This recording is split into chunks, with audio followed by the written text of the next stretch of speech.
दोस्तों, एक बार फिर हम एक बहुत ही मज़ेदार प्रेम कहानी आपके लिए लेकर आए हैं। ये कहानी है स्वर्ग की अप्सरा और ऋषि विश्वामित्र की प्रेम कहानी का। तो चलिए शुरू करते हैं इस वीडियो को। भयानक वन में एकांत में बैठे ऋषि विश्वामित्र तपस्या में लीन थे। विश्वामित्र अपनी तपस्या में इस तरह समर्पित थे कि उन्हें बाहर की दुनिया की कोई खबर नहीं थी।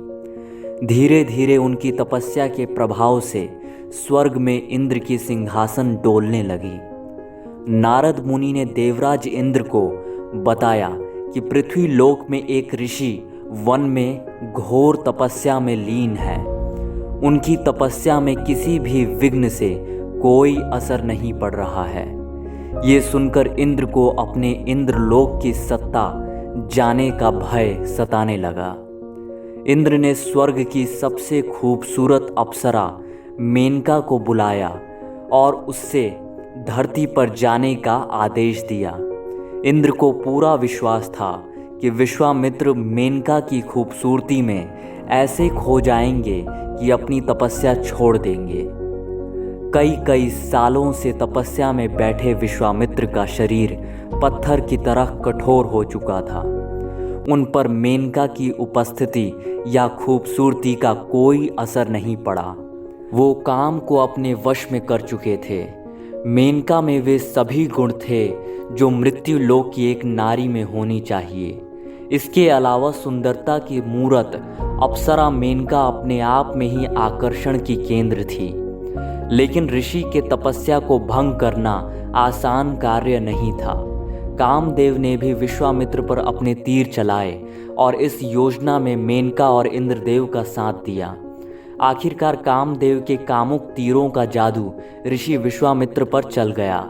वो मेनका के रूप और सौंदर्य की ओर ऐसे आकर्षित हुए कि तपस्या से उठ खड़े हुए। विश्वामित्र के हृदय में मेनका के लिए प्रेम के अंकुर फूटने लगे। अप्सरा मेनका जिस योजना के साथ धरती पर आई थी वो काम तो सफल हो गया था। ऋषि की तपस्या भंग हो चुकी थी, लेकिन अब मेनका भी विश्वामित्र के प्रति प्रेम का अनुभव करने लगी थी। मेनका ने अपने बारे में ऋषि विश्वामित्र को कुछ नहीं बताया। मेनका को विश्वामित्र के क्रोध से डर लगता था। कुछ समय बाद दोनों ने शादी कर ली। मेनका को ये भी डर था कि अभी अगर वो विश्वामित्र का साथ छोड़कर गई तो विश्वामित्र दोबारा तपस्या करने बैठ सकते हैं।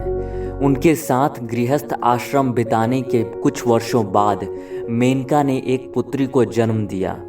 अब सन्यासी विश्वामित्र पूरी तरह गृहस्थ बन चुके थे।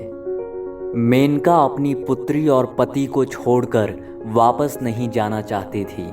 वो विलाप करने लगी। इंद्र ने मेनका से कहा कि अगर तुम स्वर्ग नहीं लौटी तो मैं तुम्हें पत्थर बना दूंगा।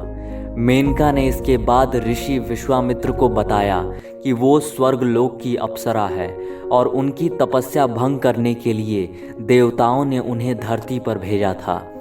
ये सुनकर विश्वामित्र बहुत दुखी हुए। मेनका ने अपनी पुत्री को वहीं छोड़कर उनसे विदा ले ली। विश्वामित्र ने उस कन्या को जंगल में एक ऋषि के आश्रम में छोड़ दिया। बाद में वही कन्या शकुंतला नाम से जानी गई। शकुंतला और राजा दुष्यंत की प्रेम कहानी के ऊपर हमने पहले एक वीडियो बनाया था, उसे भी आप देख सकते हैं। इस वीडियो में बस इतना ही। ऐसे और भी वीडियोस को देखने के लिए चैनल को सब्सक्राइब कर लीजिए।